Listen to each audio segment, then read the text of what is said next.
Hello friends, சின்ன மருமகள் serial இனி வரப்போற எபிசோட்ஸ்க்கான ரிவ்யூ தான் பார்க்க போறோம். அடுத்தடுத்த சுவாரஸ்யங்களை தெரிஞ்சுக்கிறதுக்கு இந்த வீடியோவை ஸ்கிப் பண்ணாம கடைசி வரைக்கும் பாருங்க. நம்ம ஐஸ்வர்யா இருந்துட்டு சேது கிட்ட ரொம்ப சந்தோஷமா, இங்க பாருங்க மாமா, எனக்காக டைம் ஸ்பெண்ட் பண்ணி எனக்கு ஒரு சேலை வாங்கி கொடுத்துருக்கீங்க. எனக்கு எவ்வளோ சந்தோஷமா இருக்கு தெரியுமா? இந்த சந்தோஷத்தை சொல்றதுக்கு அளவே கிடையாது. இதே மாதிரி எனக்கு அப்பப்போ வாங்கி கொடுங்க மாமா. எனக்கு சின்ன சின்னதா ஏதாவது செஞ்சுக்கிட்டே இருந்தீங்கன்னா எனக்கு ரொம்ப சந்தோஷமா இருக்கும் அப்படின்னு தோணுன்னு பேசிக்கிட்டே இருக்கவும் நம்ம சேதுக்கு ஒரு மாதிரி இரிட்டேஷனா இருக்கு. அந்த நேரம் பார்த்து நம்ம ஐஸ்வர்யாவுக்கு ஃபோன் வந்துகிட்டே இருக்கு. நம்ம ஐஸ்வர்யாவும் அதை கட் பண்ணி விட்டுக்கிட்டே இருக்காங்க. இதெல்லாம் பார்த்து நம்ம சேது இருந்துட்டு, என்ன ஐஸ்வர்யா, முக்கியமான காலம் இருக்க போது, போய் பேசிட்டு வா அப்படின்னு சொல்லி வெளியே அனுப்பி வைக்கிறாங்க.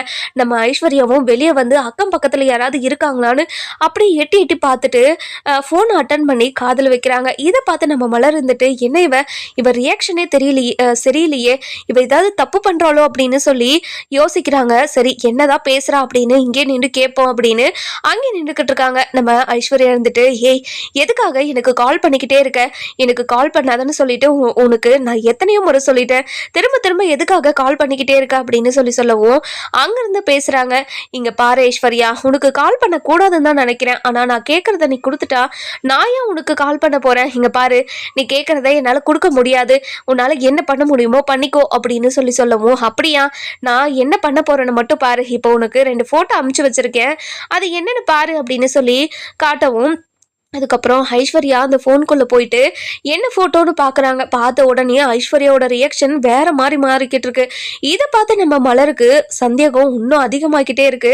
அதுக்கப்புறம் என்ன, நம்ம ஐஸ்வர்யா இருந்துட்டு ரொம்ப பதட்டமா, இங்கே பாரு, எதுக்காக இப்படியெல்லாம் நீ பண்ணிக்கிட்டு இருக்க? நான் நல்லா இருக்கிறது பிடிக்கலையா? நான் தான் உன்னை டிவோர்ஸ் பண்ணிட்டு இப்போ வேற ஒரு கல்யாணம் பண்ணிக்கிட்டேல, அதுக்கப்புறமா என்ன எதுக்காக இப்படி டிஸ்டர்ப் பண்ணிக்கிட்டு இருக்க? இந்த மாதிரி டிஸ்டர்ப் பண்ணுற வேலைலாம் வச்சுக்காத அப்படின்னு சொல்கிறாங்க. இதை கேட்ட உடனே நம்ம மலருக்கு அப்படியே தூக்கி வாரி போட்டுருது. என்ன பண்றது ஏது பண்றதுன்னே தெரியல. நம்ம மலருக்கு அப்படியே ஒரு மாதிரி தகச்சு போய் நின்றுக்கிட்டு இருக்காங்க. மலர் இருந்துட்டு என்ன பண்றது, இதுக்கு மேல இந்த விஷயத்த யார்கிட்ட சொல்றது அப்படின்னு சொல்லி யோசிச்சுக்கிட்டு இருக்காங்க. நம்ம ஐஸ்வர்யா இருந்துட்டு, இங்க பாரு, நீ கேட்டதை என்னால கொடுக்க முடியுமான்னு பாக்குறேன். ஆனா இந்த விஷயத்த யார்கிட்டயும் சொல்லிடாத. சொன்னா என்னோட வாழ்க்கை அத்தோடு முடிஞ்சு போகும். இங்க பாரு, நான் சொல்ற வரைக்கும் நீ ஃபோன் பண்ணாத. நானே உனக்கு மெசேஜ் பண்றேன். நீ கேட்டதை ரெடி பண்ணிட்டு நானே உனக்கு கால் பண்றேன் அப்படின்னு சொல்லி போனை வச்சுட்டு ரொம்ப பதட்டமா நம்ம ஐஸ்வர்யா ரூம்குள்ள போயிடுறாங்க. அதுக்கப்புறம் நம்ம அழகரை பாக்குறதுக்காக மலர் இருந்துட்டு ஐஸ்வர்யா ரூமுக்கு போறாங்க. போன உடனே மாமா, அழகர் என்ன மாமா பண்ணிக்கிட்டு இருக்கான் அப்படின்னு சொல்லி கேட்கவும், வா மலரு வா அப்படின்னு சொல்லிட்டு உள்ள கூப்பிடுறாங்க. அதுக்கப்புறம் நம்ம ஐஸ்வர்யா இருந்துட்டு ஃபோனை வச்சுட்டு ரெஸ்ட் ரூம் போகிறாங்க. நம்ம சேது இருந்துட்டு, இங்கே பாரு மலரு, ஒரு 5 நிமிஷம் பார்த்துக்கிறியா? நான் கீழே போயிட்டு ஒரு வேலை இருக்குது, அதை முடிச்சுட்டு வந்துடுறேன் அப்படின்னு சொல்லவும், சரிங்க மாமா, நான் பார்த்துக்கிறேன், நீங்கள் போயிட்டு வாங்க அப்படின்னு சொல்லி போகிறாங்க. அந்த நேரம் பார்த்து நம்ம மலர் இருந்துட்டு ஐஸ்வர்யா ஃபோனில் என்னதான் ஃபோட்டோ இருக்குது அப்படின்னு சொல்லிட்டு எடுத்து பார்க்குறாங்க. அதாவது ஃபோனை திருப்பி பார்த்ததுமே அன்லாக் பண்ணி தான் இருக்குது. அன்லாக் பண்ண ஃபோனை ஈஸியாக நம்ம அதில் என்ன இருக்குன்னு பார்த்துடலாம் இல்லையா? அதனால் அந்த ஃபோனில் என்ன இருக்குன்னு பார்க்குறாங்க. பார்த்த உடனே பயங்கர ஷாக்கு. நம்ம ஐஸ்வர்யாவுக்கும் இன்னொரு பையனுக்கும் ஏற்கனவே கல்யாணம் நடந்திருக்கு. அந்த விஷயத்தை மறைச்சி தான் நம்ம சேது மாமாவை கல்யாணம் பண்ணியிருக்காளா இவளை சும்மாவே விடக்கூடாது, இதை நம்ம ஃபோனுக்கு அனுப்பி வச்சுக்கணும் அப்படின்னு அந்த ஃபோட்டோஸ் எல்லாம் நம்ம மலர் ஃபோனுக்கு அனுப்பிட்டு, அதுக்கப்புறம் மலருக்கு அனுப்பினது எல்லா ஹிஸ்ட்ரியும் டெலீட் பண்ணிவிட்டு ஃபோன் அங்கேயே வச்சுட்டு அழகர்கிட்ட போய் உட்காந்துக்கிறாங்க. உட்காந்த உடனே நம்ம மலர் இருந்துட்டு போய் ரொம்பவே பதட்டமாக உட்காந்துக்கிட்டு இருக்கிறத பார்த்து ஐஸ்வர்யா இருந்துட்டு, என்ன மலர், என்னாச்சு, எதுக்காக ரொம்ப பதட்டமாக உட்காந்துக்கிட்டு இருக்க அப்படின்னு சொல்லி கேட்கவும், நம்ம மலர் எதுவுமே பேசாமல் அமைதியாகவே உட்காந்துக்கிட்டு இருக்காங்க. அதுக்கப்புறம் நம்ம சேது வராரு. வந்த உடனே சேது இருந்துட்டு, மலரு, சரி மலரு, ரொம்ப ரொம்ப நன்றி மலரு. என்ன மாமா, எனக்கெல்லாம் போய் நன்றி சொல்கிறீங்க? சரிங்க மாமா, நான் வரேன் அப்படின்னு சொல்லிட்டு ரொம்பவே பதட்டமாக போகிறாங்க. மலரு, ஒரு நிமிஷம் நில்லு மலரு, எதுக்காக நீ ரொம்ப பதட்டமாக இருக்க? இங்கே பாருங்க மாமா, இந்த விஷயத்தை பற்றி உங்ககிட்ட சொல்லலாமா வேணான்னு கூட எனக்கு தெரியல. ஆனால் இந்த விஷயத்தை பற்றி உங்ககிட்ட நான் சொல்லியே ஆகணும். ஐஸ்வர்யா உங்களுக்கு பெரிய துரோகத்தை பண்ணியிருக்கா அப்படின்னு சொல்லவும், இதை கேட்ட ஐஸ்வர்யாவுக்கு பயங்கரமாக ஷாக் ஆயிடுது. ஐயோ, நம்ம ஃபோன் பேசினதை இவ கேட்டுட்டாலோ, அதை பற்றி தான் இப்போது மாமா கிட்ட சொல்லிக்கிட்டு இருக்காளோ. இங்கே பாரு மலர், என்ன மலர் பேசிக்கிட்டு இருக்கீங்க நீங்கள்? நான் என்ன துரோகத்தை பண்ண மாமாக்கு அப்படின்னு சொல்லி கேட்கவும், இங்கே பாருங்க, நீங்கள் வெளியே ஃபோன் பேசிக்கிட்டு இருக்கிறது எல்லாமே நான் கேட்டதுனால தான் வந்து மாமா கிட்ட சொல்லிக்கிட்டு இருக்கேன். இங்கே பாருங்க மாமா, ஐஸ்வர்யா உங்களுக்கு பெரிய பெரிய துரோகத்தை பண்ணிட்டு இருக்கா. ஐஸ்வர்யாவுக்கு ஏற்கனவே இன்னொரு கல்யாணம் நடந்திருக்கு, அதுவும் லவ் மேரேஜ் நடந்திருக்கு. அந்த மேரேஜ்லேருந்து அவங்க விலகி தான் இப்போ உங்களை ஏமாற்றி கல்யாணம் பண்ணியிருந்திருக்காங்க அப்படின்னு சொல்கிறாங்க. இதை கேட்ட உடனே சேதுக்கு பயங்கரமாக ஷாக் ஆகிடுது.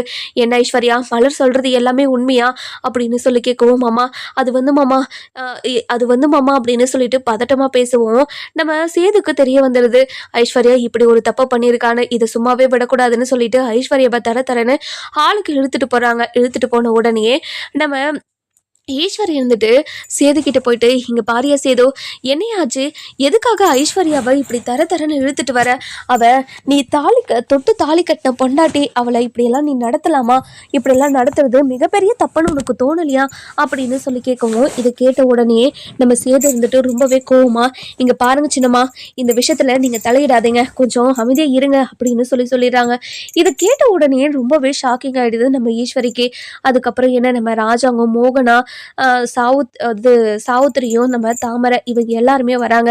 வந்த உடனே என்ன சேதோ, என்னாச்சு, எதுக்காக ஐஸ்வர்யாவை தரன்னு இழுத்துக்கிட்டு வந்தையாமே, என்னாச்சு அப்படின்னு கேட்கவும், இது கேட்ட உடனே, இங்க பாருங்கப்பா, நமக்கு தெரியாம நம்ம குடும்பத்தையும் நம்மளையும் ஏமாத்தி தான் இந்த ஐஸ்வர்யா என்னை கல்யாணம் பண்ணியிருந்திருக்கா அப்படின்னு சொல்லவும், என்னையா சேது சொல்ற, நீ சொல்றது என்ன, எனக்கு ஒண்ணுமே புரியலையா?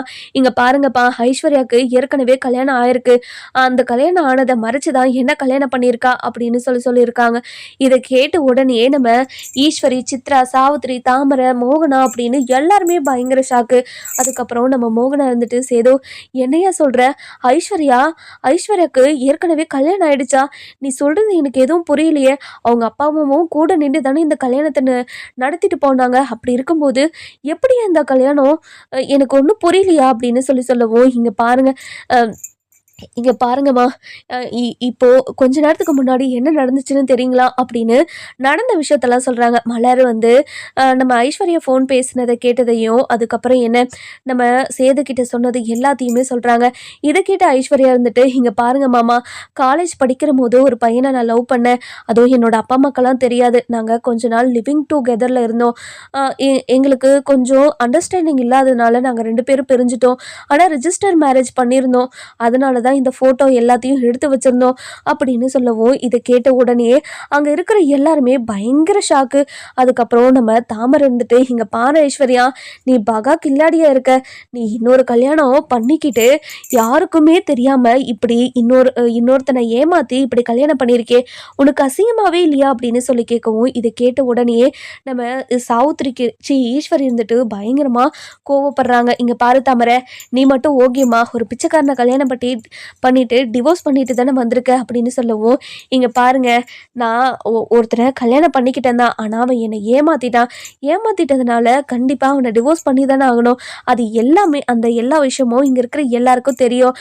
இங்கே பாருங்க, ஐஸ்வர்யா 2வது கல்யாணம் பண்ணதில் தப்பே கிடையாது, ஆனால் அந்த விஷயத்தை எல்லாத்தையும் இங்கே இருக்கிறவங்க கிட்டேயும் சேது மாமா கிட்டேயும் சொல்லியிருக்கணும்ல, எங்ககிட்ட சொல்லலைன்னா கூட பரவாயில்ல, சேது மாமா கிட்டேயாவது சொல்லியிருக்கணும்ல, நான் என்னம்மா சொல்கிறது, நான் சொல்கிறது கரெக்டு தானம்மா அப்படின்னு நம்ம சாவித்திரி கிட்ட கேட்கவும், ஆமாடி நீ கரெக்டாக தான் சொல்கிற, இங்கே பாருங்க மதனி, என்ன மதனி பேசிக்கிட்டு இருக்கீங்க, நீங்கள் பேசுறது உங்களுக்கே நியாயமாக இருக்கா? ஐஸ்வர்யா எவ்வளோ பெரிய தப்பு பண்ணியிருக்கா, அந்த தப்பை வீட்டில் மறைச்சி ஒரு கல்யாணம் வேற பண்ணியிருக்கா, அதுவும் சேதுவோட மனசுக்கு எவ்வளோ கஷ்டமாக இருக்கும், நீங்கள் சேதுவோட மனசை கொஞ்சமாவது புரிஞ்சுக்கிட்டு இருந்தா இப்படியெல்லாம் பேசுவீங்களா? இங்கே பாருங்கண்ணே, இங்கே நடக்கிறதெல்லாம் கொஞ்சம் கூட சரியில்லை, ஆரம்பத்திலேருந்தே இந்த கல்யாணம் வேண்டாம் தான் நான் உங்ககிட்ட எத்தனையோ முறை சொன்னேன், ஆனால் நீங்கள் தான் கேட்காம இப்படி ஒரு கல்யாணத்தை சேதுக்கும் பண்ணி வச்சுட்டீங்க. இப்போ இவளோட காலேஜ் லைஃப்பில் ஏதோ லவ் பண்ணி லிவிங் டுகெதரில் இருந்து ரிஜிஸ்டர் மேரேஜ் வேற பண்ணாலாம், என்னென்ன அசிங்கம் கருமெல்லாம் நடந்துச்சோ, எனக்கு இந்த வாழ்க்கை சேதுக்கு வேணுமான்னு தோணுதுன்னு, இவங்க 2 பேருக்கும் முதல்ல டிவோர்ஸ் பண்ணி விடுங்க அப்படின்னு சொல்லவும், இதை கேட்ட ஈஸ்வரிக்கு பயங்கர கோவம் வந்துடுது. இங்கே பாருங்க அத்தாச்சி, இந்த விஷயத்தில் நீங்கள் தலையிடாதீங்க, எதுக்காக இந்த விஷயத்தில் தேவையில்லாத வார்த்தையெல்லாம் சொல்லிக்கிட்டு இருக்கீங்க, இங்கே பாருங்க மாமா, ஐஸ்வர்யா பண்ணது தப்பு தான், அதுக்காக சேது சேதுக்கும் சேதுக்கும் ஐஸ்வர்யாவுக்கும் டிவோர்ஸ் பண்ணணுமா? இங்கே பாருங்க, ஐஸ்வர்யா பண்ணது எல்லாமே தப்பு தான். இங்கே பாரு ஐஸ்வர்யா, இந்த விஷயத்தை எதுக்காக நீ முன்னாடியே எல்லார்கிட்டேயும் சொல்லாமல் விட்ட? இங்கே பாருங்க ஆண்டி, இந்த விஷயம் என்னோட அம்மாக்கும் அப்பாவுக்கும் கூட தெரியாது. அப்படி இருக்கும்போது இந்த விஷயத்த நான் எப்படி எல்லார்கிட்டேயும் சொல்ல முடியும்? அவன் இப்போ எனக்கு ஃபோன் பண்ணி மிரட்டிகிட்டே இருக்கான். நீ மட்டும் எனக்கு நான் கேட்ட காசை கொடுக்கலனா கண்டிப்பாக இந்த விஷயத்த எல்லார்கிட்டேயும் சொல்லி உன்னோட வாழ்க்கையே நான் அழிச்சு விட்டுருவேன் அப்படின்னு ரொம்பவே என்னை கொடுமைப்படுத்திக்கிட்டு இருக்கான். அதனால தான் இந்த விஷயத்த சொல்றதுக்கு வெளியே சொல்றதுக்கு எனக்கு கொஞ்சம் பயமா இருந்துட்டு அப்படின்னு சொல்லவும், என்ன ஐஸ்வர்யா இவ்வளோ கீழ்த்தரமா போயிருக்கே? இங்க பாரு, இந்த விஷயத்த என்கிட்டயாவது சொல்லியிருந்தா நான் இது வேற மாதிரி டீல் பண்ணியிருப்பேன்ல. எதுக்காக என்கிட்ட கூட நீ இந்த விஷயத்த சொல்லலை? என்னை மன்னிச்சிருங்க ஆண்டி, நான் இந்த விஷயத்த சொல்லாதது தப்பு தான் ஆண்டி அப்படின்னு சொல்கிறாங்க. அடிச்சு நிறுத்த ஐஸ்வர்யா அப்படின்னு சொல்லி கோபமாக பேசிக்கிட்டு இருக்கவும், நம்ம ராஜாங்க வந்துட்டு ரொம்பவே கோபமா, இங்கே பாரு ஐஸ்வர்யா, இந்த குடும்பம் எவ்வளோ எவ்வளோ மரியாதை உள்ள குடும்பம் தெரியுமா? இப்படி ஒரு அசிங்கத்தை பண்ணிட்டு வந்து நிற்கிறியே அப்படின்னு சொல்லவும், நம்ம மோகனா இருந்துட்டு, இங்கே பாரு ஐஸ்வர்யா, எதுக்காக இந்த குடும்பத்துக்கும் சேதுக்கும் இவ்வளோ பெரிய துரோகத்தை பண்ணியிருக்க? எங்ககிட்ட இந்த விஷயத்த சொல்லணும்னா கூட பரவாயில்ல, கல்யாணத்துக்கு முன்னாடியே சேது கிட்ட மட்டும் இந்த விஷயத்த சொல்லியிருந்திருக்கலாம்ல. எதுக்காக இந்த விஷயத்த மறைச்சி இப்படி ஒரு விஷயத்த நீ பண்ண அப்படின்னு சொல்லி கேட்கவும், எல்லாரும் என்னை மன்னிச்சிருங்க, நான் பண்ணது எல்லாமே தப்பு தான், அதுக்காக என்னை வீட்டை விட்டெல்லாம் துரத்திடாதீங்க அப்படின்னு சொல்லவும், இதை கேட்ட மலர் இருந்துட்டு, இங்கே பாருங்க மாமா, ஐஸ்வர்யா இந்த சொத்துக்காகவும் இந்த வீட்டில் ராணி மாதிரி வாழணும் அப்படின்றதுக்காகவும் மட்டும்தான் இந்த கல்யாணத்தை பண்ணிட்டு வந்திருக்காங்க. உங்களை ஆசைப்பட்டோ இல்லை அவங்க கூட வாழணும்னு நினச்சோ அந்த கல்யாணத்தை பண்ணிக்கல அப்படின்னு நம்ம மலர் சொல்லவும், இதை கேட்ட நம்ம ஈஸ்வரி இருந்துட்டு, இங்கே பாருடி, இந்த வீட்டில் வேலை செய்கிறேன்னா அதை மட்டும் பாரு, இந்த குடும்ப விஷயத்துலலாம் தலையிடுற வேலை வேண்டாம் அப்படின்னு சொல்லவும், இதை கேட்ட உடனே, இங்கே பாருங்கம்மா, நீங்கள் என்ன வேணாலும் என்ன சொல்லுங்கள், ஆனால் இந்த குடும்பத்தில் ஏதாவது ஒரு தப்பு நடந்தால் அதை என்னால் பார்த்துக்கிட்டு அமைதியாக இருக்க முடியாது. நானும் இந்த வீட்டு மருமகதான்னு சொல்லிட்டு மாமா சொல்லியிருக்காரு. அப்படி இருக்கும்போது எனக்கு என் மனசுக்கு தோணுதை நான் சொல்லதான் செய்வேன் அப்படின்னு சொல்லிடுறாங்க. இதை கேட்ட உடனே ஈஸ்வரிக்கு பயங்கர கோவம் வந்துடுது. இந்த வேலைக்காரிக்கு எவ்வளோ திமிரு அப்படின்னு சொல்லவும், நம்ம ராஜாங்க இருந்துட்டு ரொம்பவே கோவமா, இங்கே பாருமா, என் பையனுக்கு தெரியாம இப்படி ஒரு கேடுகட்ட வேலையை பண்ணியிருக்க. அதனால நீ கண்டிப்பா இந்த வாழ்க்கையில் என் சேது கூட என் பையன் கூட சேர்ந்து வாழ்கிற தகுதியை நீ இழந்துட்ட. இனிமேல் என் பையன் கூட சேர்ந்து நீ வாழணுன்ற அவசியம் இல்லை அப்படின்னு சொல்லவும், இதை கேட்ட உடனே ரொம்பவே கோபமாகவும் ஆத்திரமாகவும் என்ன பண்ணுறதுன்னு தெரியாமல் நம்ம ஈஸ்வரி இருந்துட்டு, மாமா இங்கே பாருங்க மாமா, இப்படி ஒரு முடிவை மட்டும் எடுக்காதீங்க மாமா, ஐஸ்வர்யா பண்ணது தப்பு தான், அவளுக்கு புத்திமதி சொல்லி நான் புரிய வைக்கிறேன். இங்கே பாருங்க மாமா, நீங்கள் இப்படி ஒரு முடிவை எடுக்காதீங்க. இங்கே பாரு சேது, நீயும் இப்படி ஒரு முடிவை எடுக்காதியா? ஐஸ்வர்யா ரொம்ப பாவம், ஏதோ சின்ன வயசுல அறியாத வயசுல ஏதோ தப்பு பண்ணிட்டா. அதுக்காக இப்போ கல்யாணம் பண்ணிக்கிட்டு சந்தோஷமா வாழணுன்ற வாழ்க்கையை விட்டுட்டு அவ எப்படி வெளியே போவா? அது மிகப்பெரிய கஷ்டம், அது வேண்டாமே, நான் அவளுக்கு புரிய வைக்கிறேன் அப்படின்னு சொல்லவும், இதை கேட்டு நடேசன் இருந்துட்டு, இங்க பாருங்கப்பா, இந்த வாழ்க்கை சேதுக்கு ஒத்து வராதுன்னு எனக்கு ஆரம்பத்திலேயே தெரியும். இந்த கல்யாணத்தை சேதுக்கு பண்ணி வைக்க கூடாதுன்னு நினைச்சுக்கிட்டு இருந்தேன். ஆனா நீங்க தான் சேதுக்கு எப்படியாவது கல்யாணம் பண்ணி வைக்கணும்னு நினைச்சீங்க. இந்த பொண்ணு படித்த பொண்ணு வேற, இந்த பொண்ணு லவ் பண்ணாமையா இருந்திருக்கோம் அப்படின்னு நினச்சேன். ஆனால் இப்போ தானே தெரியுது இந்த படித்த பொண்ணுங்களோட பவிஷ்யம் என்னன்னு அப்படின்னு சொல்லிட்டு நம்ம நடேசன் ஒரு பக்கம் பேசிக்கிட்டு இருக்கவும், கருப்பு இருந்துட்டு, இங்கே பாரு மாப்பிள்ள, இங்கே இருக்கிற யாரும் உன்னோட வாழ்க்கையை பற்றி பேசக்கூடாது. நீ தான் உன்னோட வாழ்க்கையை பற்றி முடிவெடுக்க வேண்டியவன். நீ என்ன சொல்கிற? இனிமே நீ ஐஸ்வர்யா கூட சேர்ந்து வாழணும்னு நினைக்கிறியா, இல்லை என்னதான் முடிவெடுக்கிற சொல்லு சேது அப்படின்னு சொல்லவும், அந்த நேரம் பார்த்து நம்ம மலர் இருந்துட்டு, இங்கே பாருங்க மாமா, உங்ககிட்ட நான் இன்னொரு விஷயமும் சொல்லணும். இங்க பாருங்க மாமா, கல்யாண மண்டபத்தில் நீங்கள் ஐஸ்வர்யா கழுத்தில் 3 முடிச்சு போட்டதாக தானே நினச்சிக்கிட்டு இருக்கீங்க. நீங்கள் ஐஸ்வர்யா கழுத்தில் தாலியை மட்டும் தான் கொண்டு போனீங்க, மீதி எல்லா முடிச்சுமே சித்ரா தான் போட்டது அப்படின்னு சொல்கிறாங்க. இது கேட்ட உடனே நம்ம ராஜாங்கத்துக்கு, சேதுக்கு, மோகனாக்கு, ஈஸ்வரிக்கு, அதுக்கப்புறம் அங்கே இருக்கிற எல்லாருக்குமே பயங்கர ஷாக்கு. என்ன இது, நமக்கு மட்டும் தெரிஞ்ச விஷயம் எப்படி இவளுக்கு தெரிஞ்சிச்சு அப்படின்னு அதிர்ச்சியில் பார்த்துக்கிட்டு இருக்கவும், அதுக்கப்புறம் என்ன உங்களுக்கு மட்டும் தெரிஞ்ச விஷயம் எனக்கு எப்படி தெரிஞ்சதுன்னு நீங்கள் அதிர்ச்சியில் பார்க்குறீங்களா? சரி, ஏதோ சேதுமாவோட வாழ்க்கை நல்லா இருக்கட்டுமே தான் இத்தனை நாளாக இந்த விஷயத்த மறைச்சு வச்சிருந்தேன்னு நீங்கள் 2 பேரும் தனியாக நின்று பேசிக்கிட்டு இருக்கிறத நான் கேட்டுட்டேன். அதனால தான் இந்த விஷயத்த ஐஸ்வர்யா இவ்வளோ பெரிய தப்பு பண்ணியும் அவளை திரும்பவும் இந்த விஷயத்தில் நான் இந்த விஷயத்த மறைக்கிறதுல எந்த ஒரு பிரயோஜனமும் கிடையாது. அதனால தான் இந்த விஷயத்த எல்லார்கிட்டயும் சொல்றேன். இங்க பாருங்க மாமா, நீங்க ஐஸ்வர்யா கழுத்துல தாலி கட்டவே கிடையாது. அப்படி இருக்கும்போது ஐஸ்வர்யா உங்களுக்கு மனைவி கிடையவே கிடையாது மாமா அப்படின்னு சொல்லவும், என்ன என்ன மலர சொல்ற? இந்த விஷயத்த எதுக்காக எனக்கு ஏற்கனவே என்கிட்ட சொல்லல அப்படின்னு சொல்லி கேட்கவும், இங்க பாருங்க மாமா, நான் உங்ககிட்ட அப்பவே வந்து சொல்லியிருந்தேன்னா கண்டிப்பா நீங்க இந்த விஷயத்துல நம்பியிருக்க மாட்டீங்க. அதே மாதிரி ரொம்ப குழப்பத்திலயும் இருந்தீங்க. என் வீட்லயும் நிறைய பிரச்சனை இருந்துச்சு. இவ்வளோ பிரச்சனைக்கு இடையில நான் போய் ஒரு பிரச்சனையை உருவாக்குவேனா மாமா? அதனால தான் எந்த ஒரு பிரச்சனையும் வரக்கூடாதுன்றதுக்காக நான் எல்லாமே சொல்லாம என் மனசுல வச்சுக்கிட்டேன். இந்த விஷயத்த கருப்பண்ணங்கிட்ட சொல்லியிருந்தேன் அப்படின்னு சொல்றாங்க. மாப்பிள்ள, ஆமா மாப்பிள்ள, என்கிட்ட கூட மலர் சொல்லிச்சு. அதுக்கப்புறம் மலர் தான் இந்த வீட்டில் இருக்கிறவங்களுக்கு யாருக்கும் தெரிய வேண்டாம் அப்படின்னு என்கிட்டயும் சொல்லிச்சு. அதனால தான் மாப்பிள்ள நானும் மறைச்சு வச்சுக்கிட்டு இருந்தேன் அப்படின்னு சொல்லவும், நம்ம மலர் இருந்துட்டு, இங்க பாருங்க மாமா, இவ்வளோ பெரிய துரோகத்தை பண்ணியிருக்கா ஐஸ்வர்யா அவங்களுக்கு. அப்படி இருக்கும்போது இந்த வாழ்க்கை வேணுமா வேணாவா? இந்த கல்யாணம் நடக்கவே கிடையாது. திரும்ப இந்த கல்யாணத்தை பண்ணிக்கணும்னு நினைக்கிறீங்களா? எல்லாமே உங்கள் விருப்பம் தான். உங்கள் விருப்பப்படி என்ன பண்ணணுமோ அப்படியே பண்ணுங்க மாமா. அது மட்டும் இல்லாமல் இவங்க சொல்கிறாங்க அவங்க சொல்கிறாங்கன்னு உங்கள் வாழ்க்கையில் பெரிய பெரிய முடிவெல்லாம் எடுத்துடாதீங்க. அதே மாதிரி தமிழ்ச்செல்வி மேலே எந்த ஒரு தப்புமே இல்லைன்னு எனக்கு தெரியும். ஆனால் நீங்கள் இப்போ வரைக்கும் தப்பாக புரிஞ்சுக்கிட்டு இருக்கீங்க. கண்டிப்பாக ஒரு நாள் தமிழ்ச்செல்வி மேலே எந்த ஒரு தப்பும் இல்லைன்னு நீங்கள் புரிஞ்சுக்கிட்டு நீங்கள் ரொம்ப வருத்தப்பட போகிறீங்க மாமா அப்படின்னு சொல்லவும், அடியே என்னடி என்னடி தமிழ்ச்செல்வி உங்ககிட்ட பேச சொன்னாலடி இப்படியெல்லாம்? இங்கே பாருங்கள், யாரும் என்கிட்ட எல்லாம் பேச சொல்ல கிடையாது. நானாக தான் பேசிக்கிட்டு இருக்கேன். தமிழ்ச்செல்வி எவ்வளோ நல்லவன்னு எனக்கு தெரியும். அப்படி இருக்கும்போது எதுக்காக நான் தமிழ்ச்செல்வி சொல்லி வேற பேசணும்? இங்க பாருங்க மாமா, தாமரை விஷயத்துல தமிழ்ச்செல்வி உங்க பக்கம் தானே நின்றா. அப்படி இருக்கும்போது நீங்க தமிழ்ச்செல்வியோட பக்கம் நிக்கிறது தானே நியாயம் அப்படின்னு சொல்லவும், எல்லாத்தையும் யோசிச்சு நம்ம சேதுக்கு என்ன முடிவு எடுக்கிறதுனே தெரியல. இங்க பாருங்கப்பா, எனக்கு என்னோட வாழ்க்கையில என்ன முடிவு எடுக்கிறதுனே தெரியலப்பா. என்னோட வாழ்க்கையில சந்தோஷம்னு ஒன்று இருக்கவே கூடாதுன்னு அந்த கடவுள் எழுதி வச்சிருக்காரு போல. அதனால தான் என்னோட வாழ்க்கையில இவ்வளோ கஷ்டத்தையும் நஷ்டத்தையும் நான் பார்த்துக்கிட்டு இருக்கேன். எனக்கு ரொம்ப ரொம்ப கஷ்டமா இருக்குதுப்பா அப்படின்னு பயங்கரமா நம்ம ராஜாங்கத்துக்கு கட்டி பிடிச்சி அழுதுகிட்டு இருக்கவும், இங்க பாரியா சேது, உன்னோட வாழ்க்கையை நானே கெடுத்துட்டேனேயா, என்னை மன்னிச்சிரியா, நான் பண்ணது எல்லாம் மிகப்பெரிய தப்பு தான்யா. நான் உனக்கு துரோகம் பண்ணியிருக்க கூடாது, உனக்கு இந்த கல்யாணத்தையும் பண்ணி வச்சிருக்க கூடாது. நீ கல்யாண மண்டபத்தில் வந்து எனக்கு இந்த கல்யாணம் இப்போதைக்கு வேண்டாம், ஒரு 6 மாசமோ 1 வருஷமோ தள்ளி போடலான்னு நீ சொன்ன. ஆனால் நான் அது எதுவுமே கேட்காம இப்படி ஒரு முடிவெடுத்து உன் வாழ்க்கையை நான் கெடுத்துட்டேனேயா, என்னை மன்னிச்சிரியா அப்படின்னு சொல்லவும், இங்கே பாருங்கப்பா, எனக்கு இனிமே ஐஸ்வர்யாவும் வேண்டாம், என் வாழ்க்கையில் வேற எந்த பொண்ணும் வேண்டாப்பா. எனக்கு என் குழந்தைங்க மட்டும் போதும். என்னோட குழந்தைங்க மட்டும் இருந்தால் எனக்கு போதும்ப்பா. நான் என் குழந்தைங்கள வச்சே வாழ்க்கை முழுக்க வாழ்ந்துப்பேன் அப்படின்னு சொல்கிறாங்க. இதை கேட்ட உடனே நம்ம சேது ஐஸ்வர்யா இருந்துட்டு சேது காலில் விழுந்து, இங்கே பாருங்க மாமா, நான் இந்த விஷயத்த உங்ககிட்ட இருந்து மறைச்சது தப்பு தான் மாமா. அதுக்காக என்ன உங்கள் வாழ்க்கையில இருந்து தூக்கி போடணும்னு நினைக்காதீங்க மாமா. நான் அந்தளவுக்கு எந்த ஒரு தப்பும் பண்ணலையே, என்னை மன்னிச்சிருங்க மாமா. ப்ளீஸ் மாமா, என்னை உங்கள் வாழ்க்கையை விட்டு போன்னு மட்டும் சொல்லிடாதீங்க.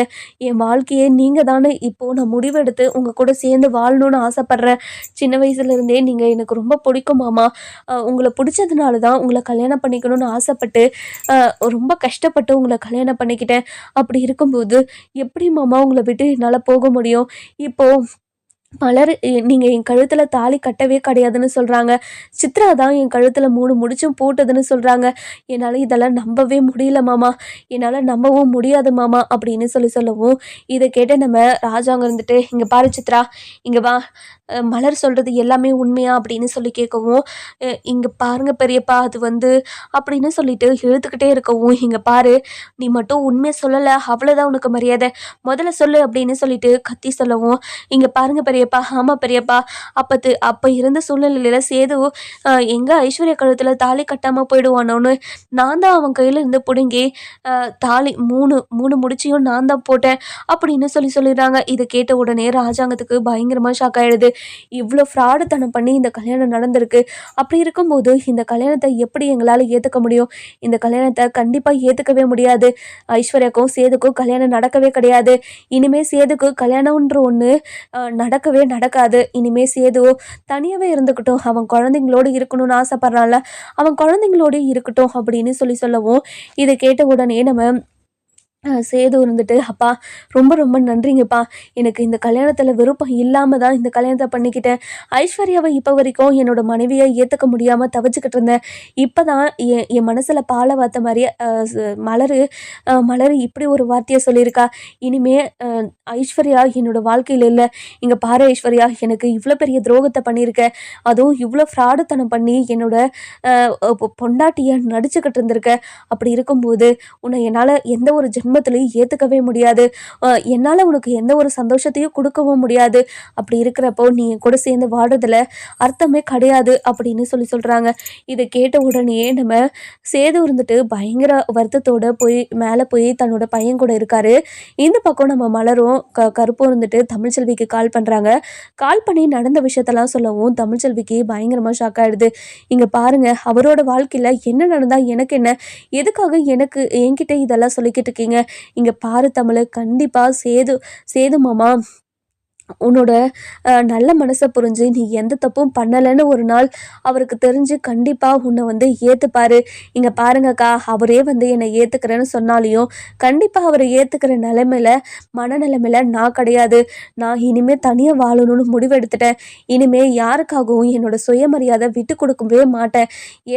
ஏற்கனவே நடந்த பிரச்சனையில அவர் கூட சேர்ந்து வாழ மாட்டேன்னு சொல்லியிருந்தேன்.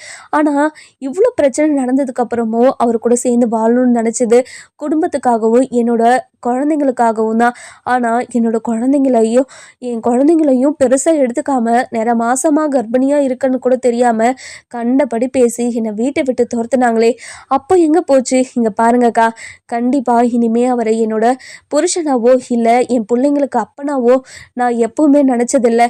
ஏதோ என்னோட ஒரு குழந்தை அங்கே இருக்குது அப்படின்ற ஒரே ஒரு காரணத்துக்காக மட்டும்தான் அவர் கூட பேசிக்கிட்டு இருக்கனே தவிர வேற எந்த ஒரு காரணத்துக்காகவும் இல்லை. இனிமே அவரை ஏற்றுக்கணுன்ற அவசியம் எனக்கு கிடையவே கிடையாது அப்படின்னு ரொம்ப கோபமாகவும் ஆத்திரமாகவும் பேசிக்கிட்டு இருக்காங்க.